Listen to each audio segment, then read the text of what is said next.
I'm going to go ahead with the meeting beginning ritual.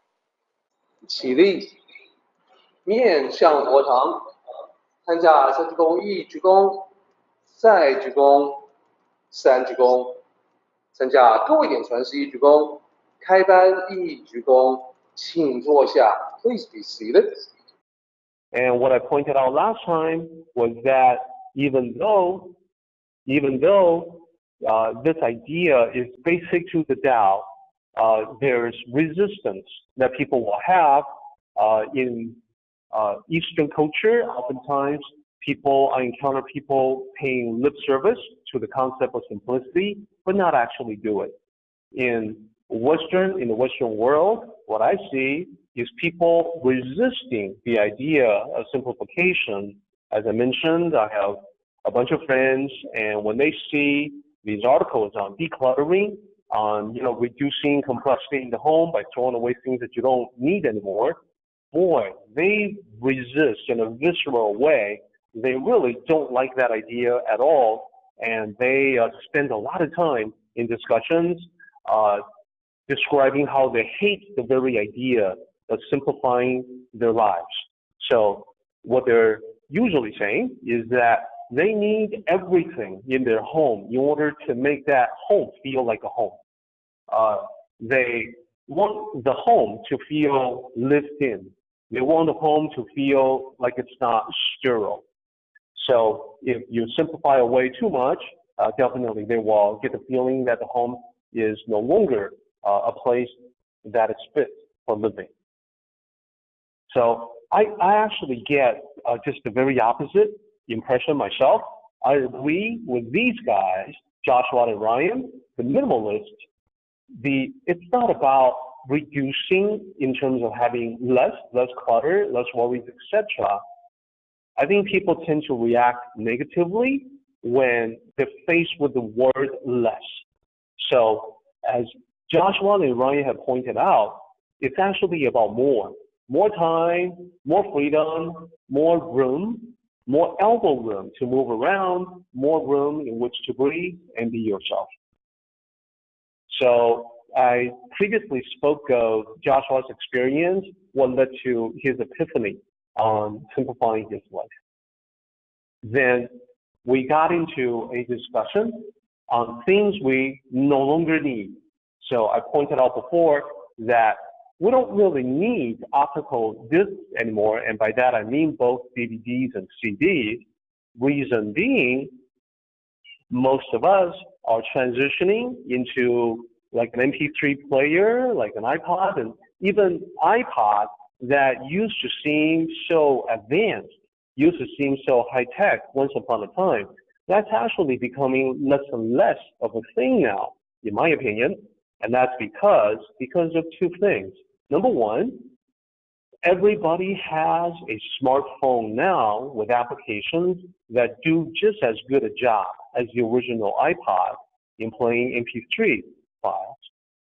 Number two, there's an increasing number of music services available where you don't really even need to have MP3 files that you store on your own little devices. You simply call up whatever kind of music you want to listen to.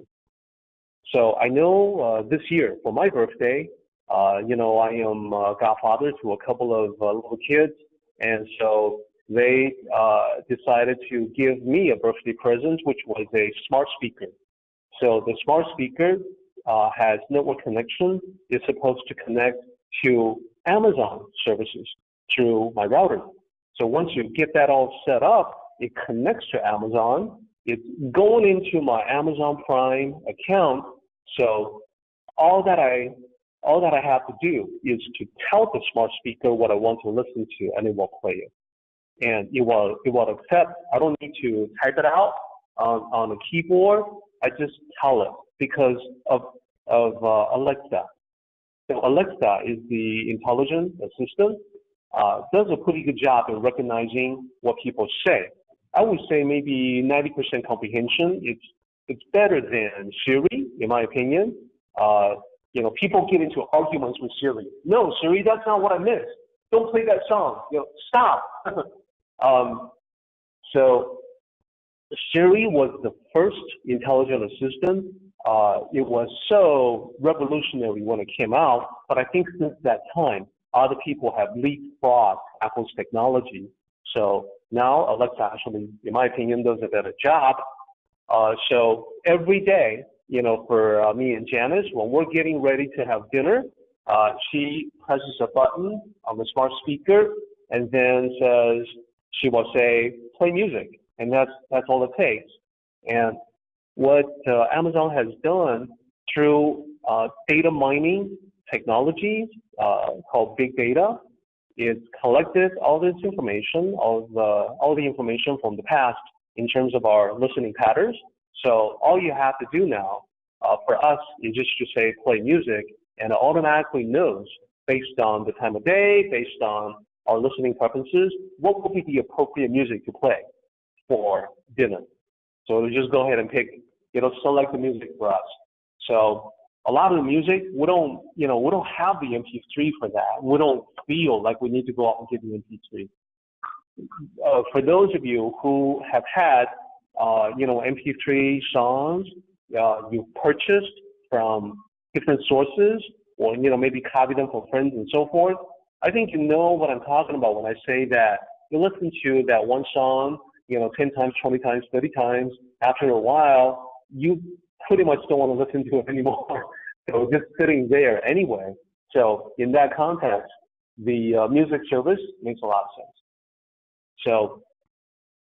So for me, definitely, I don't need the DVDs and CDs anymore. I know from my friends, they're holding on to it, and they will say things like, over my dead body, will you take away my music collection? That's in music. And of course, music buffs will also pull out the CD collection. They will open up the CD cases lovingly, and then they will pull out the liner notes and say that, well, if I were to transition to MP3, where am I going to get all this great information, interesting information about the music that I own? Of course, I can point out that they probably haven't read most of the liner notes, but that they will get around to it someday.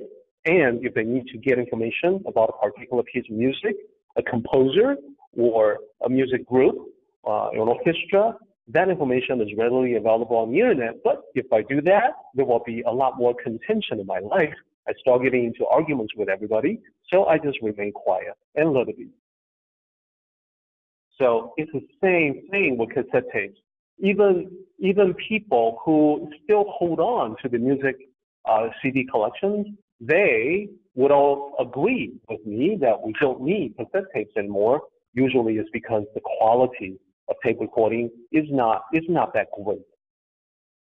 But definitely one thing that I used to do as a teenager that nobody will do anymore is to make mixtapes, So I have my audio tape cassette collection with, awesome mix, rocking mix, party mix, and this and that mix. Well, nobody does that anymore because it's not necessary. In fact, there's actually specific applications out there for your smartphone, software on the computer. If you use a computer for that, it will actually intelligently assemble a playlist for you. So the problem that I had with playlists before is that they get played out just like music. After a while, I don't want to touch them anymore. But if I have an intelligent software, like an application, assemble a group of music to me, that actually works out pretty well. So physical books and periodicals, we talked about this last time. I don't own physical books and magazines, comic books anymore. So people that knew me from before, who have seen my collection from before, they're all really surprised. But I am actually pretty happy being without the big, bulky books that used to occupy a lot of space in my home. So looking at the first three entries, I would say that there's a disappearing act. I had a lot of them. They are not there anymore. I had a lot of books, periodicals, magazines, they're not there anymore. So a lot of it had been consolidated into just the smartphone, the cell phone. And in time, perhaps the cell phone will disappear too. So the next item, list, calendar, Rolodex, reminders, and notes. This one gets a lot of pushback because, for instance, people need to have the notes that they put up on the refrigerator with a magnet. You know, notes for the family, grocery shopping lists, different reminders. Rolodex. I'm not sure that anyone uses Rolodex anymore, but this used to be a requirement to set up an office. Used to be that you want to, you know, find a particular person based on their last name, starting with the letter O-M, and then look it up that way. But today, with so much machine assistance, with so much sophistication in applications like, you know, address book, contacts, stuff like that, it doesn't seem necessary anymore. I can also share that we used to have the honey-do list. You know, guys pretty much all, you know, married guys pretty much all know what that is.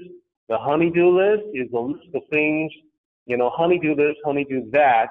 So then the husband has to go through that list. And, you know, women don't like it when men are just sitting around doing nothing. So the wife will make sure that there's something for you to do. Guys are pretty good, myself included, at sitting around and, you know, the wife is like, what are you doing? Well, nothing.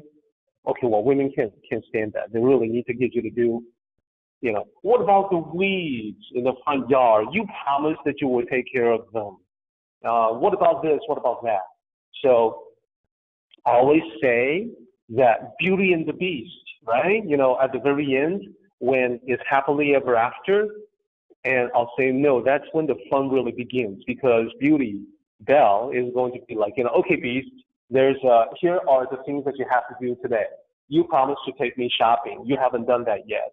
You promised to do the dishes today. It's your turn, honey, you know, stuff like that. So for us, we actually don't have the physical honey-do list anymore. For us, it's all put into the cloud. So we're sort of a cloud computing honey-do family. And it's actually very handy because it's completely freeform and we can get to it with any device, whether it's a computer or laptop or tablet or phone. So anytime we remember something, we'll type something in and add to the list. And then we get to move things around. We'll get to schedule them for the right day. And then when that day comes, I'll check it and I'll know, okay, these are the missions that I need to accomplish, you know. So I have my orders. So I don't really need physical lists anymore, and same with everything else. Most everything now has been reduced to electronic virtual form. So what about coupons and articles? I'm a little bit behind the times. So yesterday, Saturday, was actually the first time ever that I had a soup plantation coupon in my cell phone. So when I went to soup plantation, I'm very excited. I'm holding up the coupon. Hey, I actually did not bring the coupon like I always do. I felt like, you know, so much a part of today's technology revolution just by being able to present the soup plantation coupon on my smartphone. So yeah, that's and you know, it's no problem. I see other people do it all the time. So finally, I got to do it myself. And I don't know if you guys remember, but there used to be this hobby called scrapbooking, that you would create a scrapbook and it's all the things that you like. You would, you know, clip out newspaper articles that you find interesting, pictures you like, and just, you know, glue them into your scrapbook. After a while, it's actually pretty interesting. I kind of miss that. I used to do it for a while, but I find that I don't do that anymore. Instead, what I'm doing now is that I'm, you know, if I encounter something on the internet that I find interesting, I'll save a link, or I'll, you know, copy and paste the article into like an overall collection of notes. different people have different strategies, but basically, I don't need a scrapbook anymore, and I don't need a drawer full of coupons that I still haven't used yet. So file cabinets. I'm again behind the times here. I still have file cabinets full of documents that accumulated from before, but smart people nowadays are definitely just all they're doing. They're taking a photo of a particular document, and that's it. Save it to the cloud. You don't need to deal with that anymore. You won't lose it. It's backed up in multiple locations. It's encrypted with your password, so nice and safe and private and secure. There are still quite a few people that don't really trust putting something in virtual form in cloud storage, but the more you find out, the more you learn about how security is done, then the more you realize that when it's done properly, it's actually a lot safer that way than in physical form.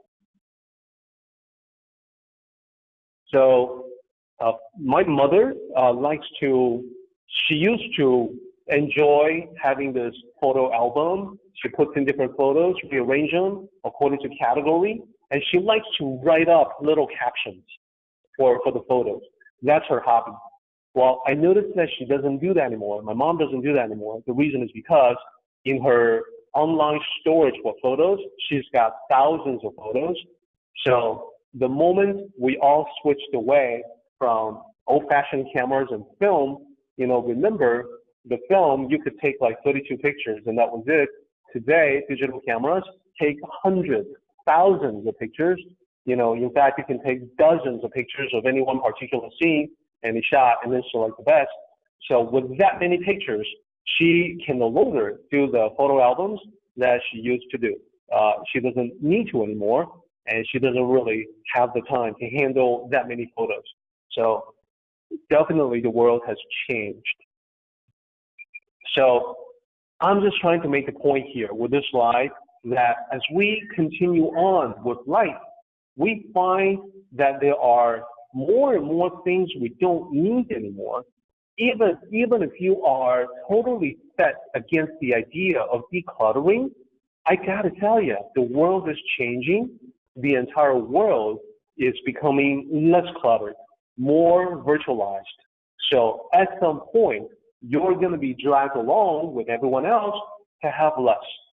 Have less in a sense, have less physical objects, but have more in terms of the accumulated data of your life, but they're just saved in a way that is not taking up physical space. So lastly, I used to have this. I don't know if anybody knows what Thomas Guide is. It's a book, spiral bound. I used to have the 1996 Thomas Guide to the city of Los Angeles and Orange County. So that's a book that I kept in my car. So if I'm lost somewhere out there, driving through the streets of Southern California, I'll reach for the Thomas Guide. I'll try to figure out where I am and use that to bring me home. So what about today? Whatever since that time, remember, I had my Thomas Guide back in the days when all we had online was MapQuest. So today it's become much more sophisticated. Later on, when the GPS devices came out, boy, that was interesting. I went ahead and bought one. So the Thomas Guide was no longer necessary. The GPS not only knew exactly where I was, but also could guide me street by street, turn by turn, to have me go, take me where I want to go. And now, even the GPS devices have disappeared. Why is that? And does anyone know what I'm talking about when I say GPS has disappeared? It's because, like everything else, it's also gone into the phone. So with the phone, you actually get better GPS than the old dedicated GPS devices. You get real-time traffic updates. You get software that's smart enough that, oh, there's an accident on the 405, so get off on the next exit and take the following surface street until you are beyond the accident and then get back on the freeway. So it's that smart.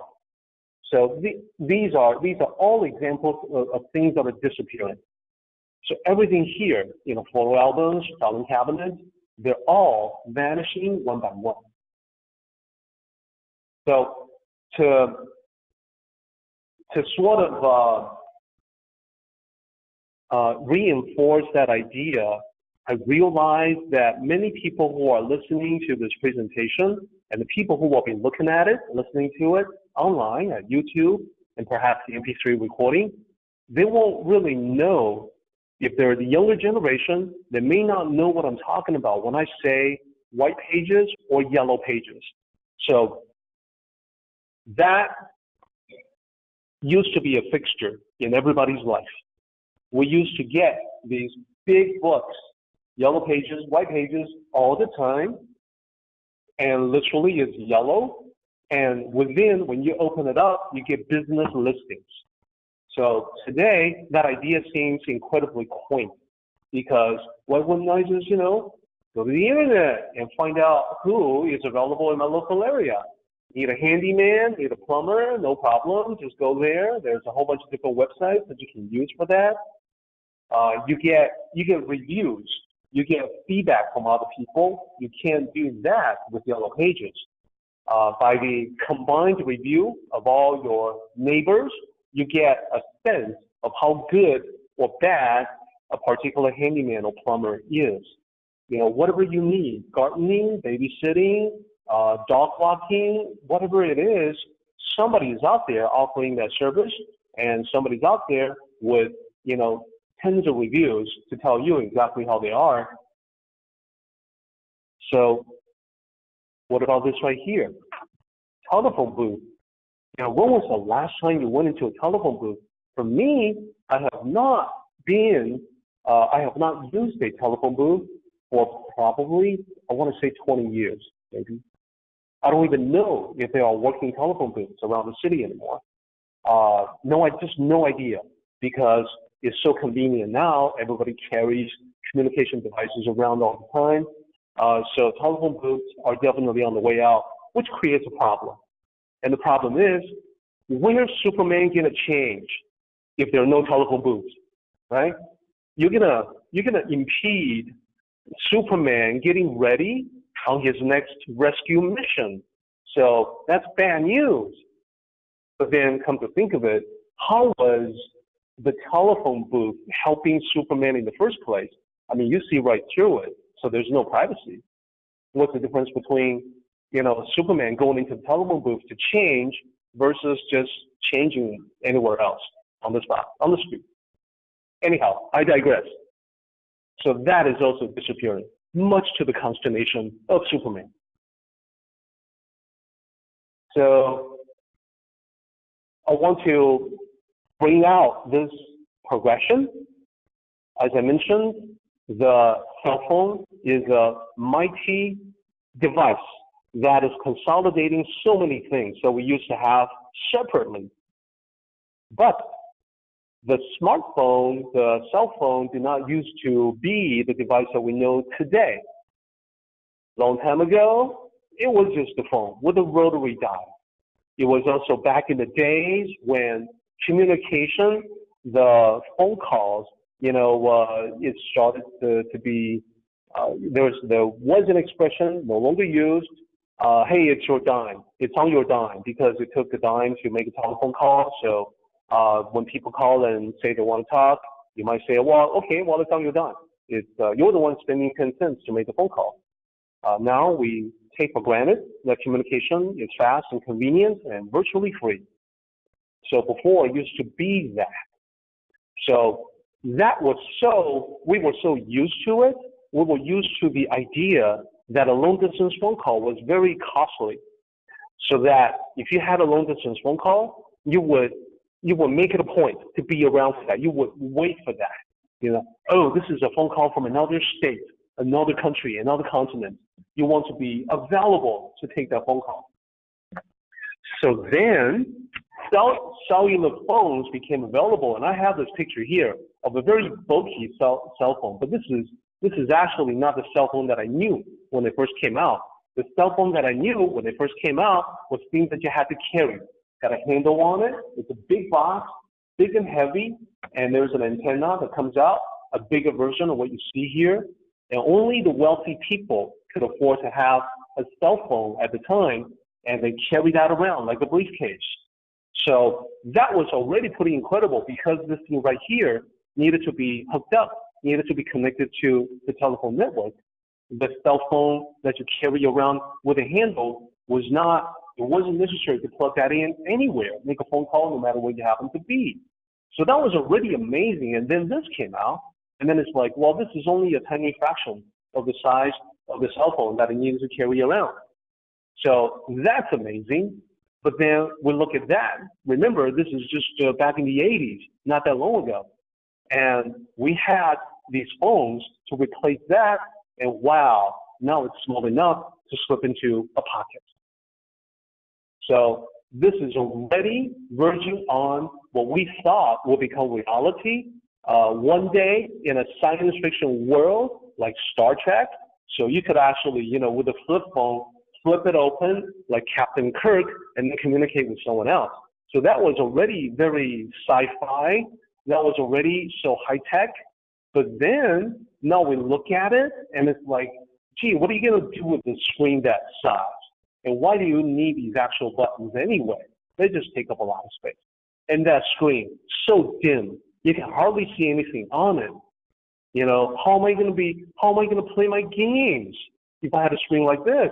No, this is what I need. So things are changing again. This is even becoming smaller and smaller. So the challenge that I'd like to ask everyone is to envision all this as a Tao process. Tao process from the very bulky and unwieldy to the small and smaller yet and even smaller, and then use that as a way to think about what's probably going to happen in the future. What do you guys think? Any smaller? Well, we're already seeing a couple of things. We have today Google Glasses with which you can make phone calls. Glasses instead of a smartphone. We have a watch. We have the little Apple Watch, Android Watch devices that can make phone calls, like Dick Tracy, the Dick Tracy cartoon that used to seem so advanced. So even this is not the end of this progression. There's more. So in the future, perhaps all you need is that the phone itself will be built into earphones that you plug into your ears, and then you simply talk. And then after that, at some point, there's going to be technology that enables you to just talk. When you talk, the person you want to talk to will hear what you're saying, even when they're very far away. So technology getting smaller, disappearing, becoming less and less. The overall progression of the world, hence the Tao, is in that direction, in that progression. Less and less until it doesn't exist anymore. For another example of that, all you have to do is see this. That's a shelf full of encyclopedia volumes. That was replaced on a CD, and this is not to scale. So the actual comparison in size is that this is only maybe a quarter of what I'm showing here that replaces a whole shelf full of volumes. And what about now? Well, it doesn't end there. We don't even use Encarta anymore. Look at that. It says Encarta 2004. It is now 2018. It is now 14 years later. Whatever happened to that CD that contains encyclopedia? Well, nobody uses them anymore. You want to find anything, you pull out your phone. That's your encyclopedia. That's your connection to the World Wide Web, to as much information as you need. In fact, way more information than you could actually use. And it's constantly being updated. Not like a printed volume that has to be updated, maybe annually, maybe once every few years. When you get on the internet, sure, there's bad information, there's misinformation, but the good sources of information are constantly updated, almost in real time. So again, with both what's here and what's here, I want to point out to everyone that things are getting smaller, lighter, tinier, and then disappearing altogether. Like they don't exist anymore, but they're still out there.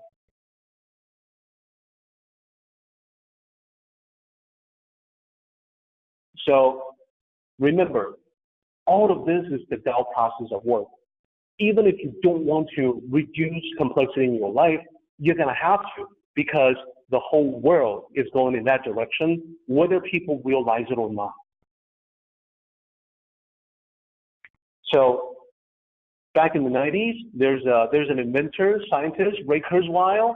He made 147 predictions about where technology is going to be in 10 years, 20 years, 30 years, 40 years, 50 years.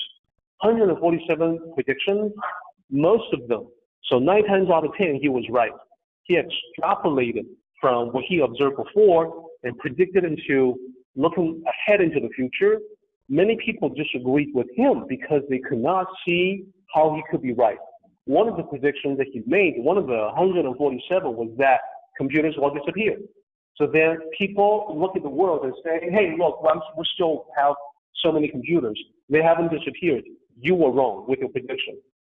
When in fact, he was actually right, because computers as they knew it back in the 90s, they're mostly not around anymore. There are way more smartphones today than there are laptops and desktops combined. So definitely, computers that we knew from before are on their way out. So all these things we have talked about, camera and film, has gone into phone, glasses, like Google glasses. Mainframe has become personal computers, and they got smaller as a laptop, and now mostly phone. Phones are being used most often in the world today as computing devices. Stereo system, MP3 player, again, phone shows up again. And smart speaker, as I mentioned, very handy. Hard drive, floppy drives, optical drives, all these different drives going to stores today. A lot of it is USB flash memory, or flash memory inside the computer is an SSD, a solid state drive, and they can disappear too as more and more stuff is stored in the cloud. So over and over again, we see this Tao process reducing everything to nothing, or what seems like nothing. So think about how the music service, how the data stored in the cloud, that's sort of like the void, the emptiness of the Tao. There's nothing there, but then it's got everything. Nothing and everything.